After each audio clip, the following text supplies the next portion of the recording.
Man cannot remake himself without suffering, for he is both the sculptor and the marble. I'm going to take all the bones and turn it into a walking cane. Houseki no Kuni is a show about rocks with butts. Not cute girls, no, these are definitely not cute girl butts, these are gem butts. Jade, diamond, all gems, not girls. You see, because they're gems, they can't be boys or girls, because rocks don't have cocks. It's basic nigology. Houseki no Kuni tells the tale of Foss, a very cute girl with a very big problem. She's a worthless piece of shit. Fuck you! While every other gem on this mysterious island has something to contribute to society, A walking cane. Foss is both too weak and too clumsy to do anything. Everybody bullies her for this. As a viewer, though, that's probably not your first reaction. From the very beginning, Foss is a lovable klutz. A cute character, doing cute things. So what if she doesn't accomplish as much as everybody else? You don't buy a fucking poodle and then yell at it for not chasing the coyotes away. Foss is Foss, and maybe that's good enough, right? Well, Foss doesn't feel that way. She wants to change. Yes! What can change the nature of a man? Luckily, she ends up meeting someone almost as useless as she is. That's the start of any good friendship. You ever hear the joke about a Russian mailman? One day, a mailman in Russia was wondering how important his job really was, so he decided not to deliver 1/3 of the mail he was supposed to. The next day, no one complained about it, so he went further, didn't deliver half of the mail. The next day, still nothing, so this time he went home and didn't deliver any of the mail. Still, no one complained. So he killed himself. That's Cinnabar. Foss, being absolutely desperate for a purpose, decides to make a mission of finding something that Cinnabar can do other than nighttime mailman. Just like real life, when you can't accomplish something on your own, you force somebody else to do it. But Foss still wants to be stronger. She still wants to change. Easier said than done. Remember, these girls are all rocks. Each one of them has a certain hardness and other distinct qualities determined by what type of rock they are. Their bodies aren't just a part of them. They are who they are. Even their memories are stored in their bodies, which means losing a toe in a routine school safety demonstration. I shot myself. Might mean forgetting about that time you did a sick grind, getting away from the school security after some gnarly chalking.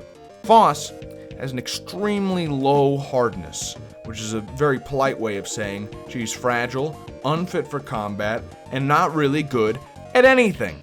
And there isn't really anything she can do about that without going fucking psycho and chopping her legs off and replacing them with new shit. You might be able to see where this is going. The only character in the show with tits tricks Flat Justice Ranger Green into a series of events that ends with Foss losing her legs. They are then replaced with material that is better in every way, material that allows her to cheat at the Olympics and kill her girlfriend, but in exchange, the loss of her legs also means the loss of 1/3 of her memories. This show is a series of questions about changing as a person. Can you become a better person without becoming a different person? And how much can you change before you are someone else entirely? In a human being, a change in character is not this obvious. Giving money to charity has remarkably little effect on the size of your penis. I am once again asking for your financial support. In Houseki no Kuni, a change in character almost necessarily means a change in appearance. The bodies of the gems are obvious metaphors in this way, but they're physical, so they also work as a ship of Theseus question. In this instance, Foss seems pretty much the same as she was. So a ship with 1/3 of its parts replaced is still the same ship, I guess. What if we go further? Well, I'm sorry to say, the show does go further. And if, like me, you enjoy Foss as a character, I'm warning you that you might not like how much further the show goes. But that's spoiler territory, so first, an aside. Despite being CG trash, Houseki no Kuni really captures this strange, otherworldly quality in its art style, and I actually think it does it better with CG than it would have done with traditional animation. And I can say that because there's a short promotional video where they did the show with traditional animation. I like the CG better. You can decide for yourself, but I think the whole gem aesthetic is better portrayed in the CG version. It's shinier. It makes for a pretty show with pretty butts. Shit. Why did I Fuck, Michael, stop. People aren't gonna take you seriously if you keep bringing up butts. It's a serious show with deep philosophical themes! It's a unique looking show, for sure. Matched with an orchestral soundtrack ripped straight from your favorite city builder game.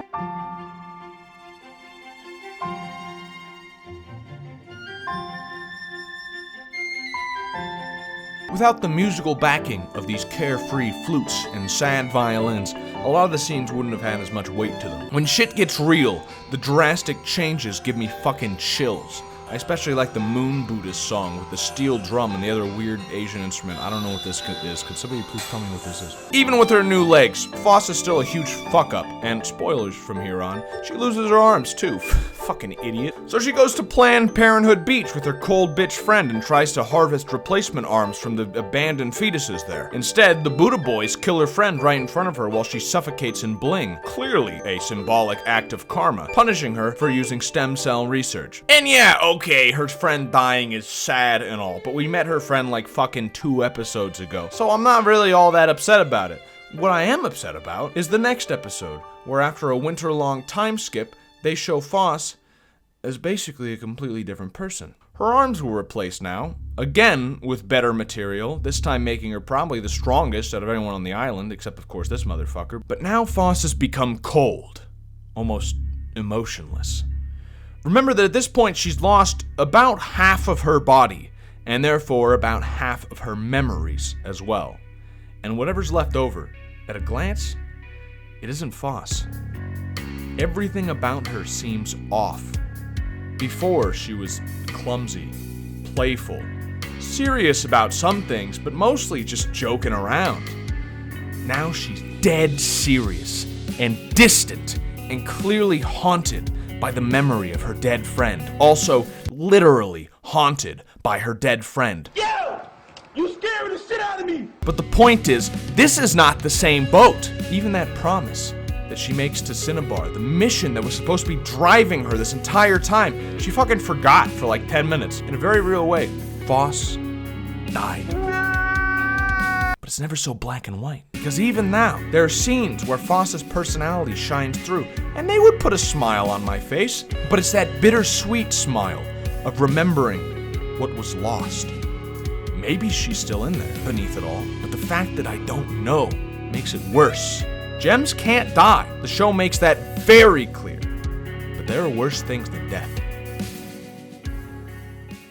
This is actually part of the reason I want to make this video. Because I remember when the show first aired and I was fucking browsing 8chan, I heard a lot of people saying they didn't like this show because the way it ended wasn't very comfy, my man.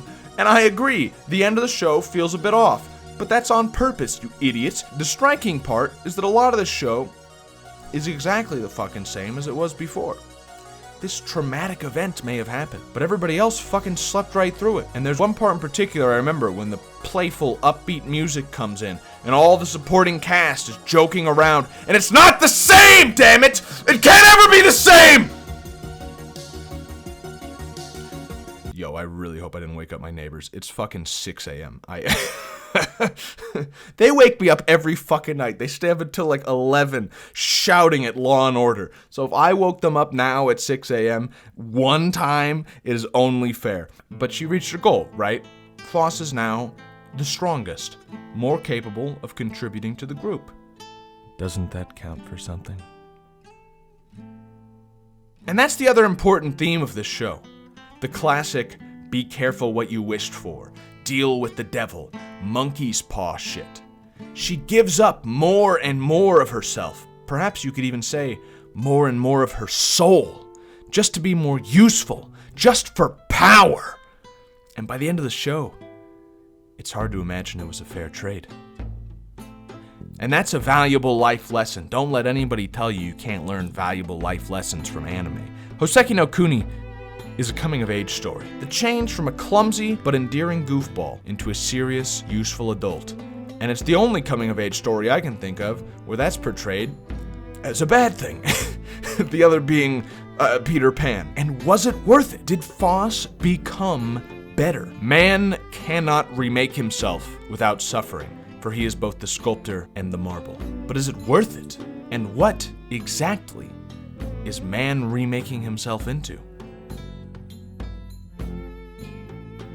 One last point. This is only one way to look at this show's themes, because if you think about it, this show might actually be anti-feminist propaganda created by the Japanese government to encourage young anime-loving women to stay in the comfort of their homes, obsessing over their bald husband and never venturing outside because bad things happen out there and women with ambition suffer horribly. And you know, that's pretty cool too. If any of this resonates with you, if you're interested in any of what I've said, I recommend giving the show a watch. I also recommend it if you enjoy seeing cute girls suffer terrible fates, but first I recommend therapy. Either way, I guess you could say this show is a hidden gem.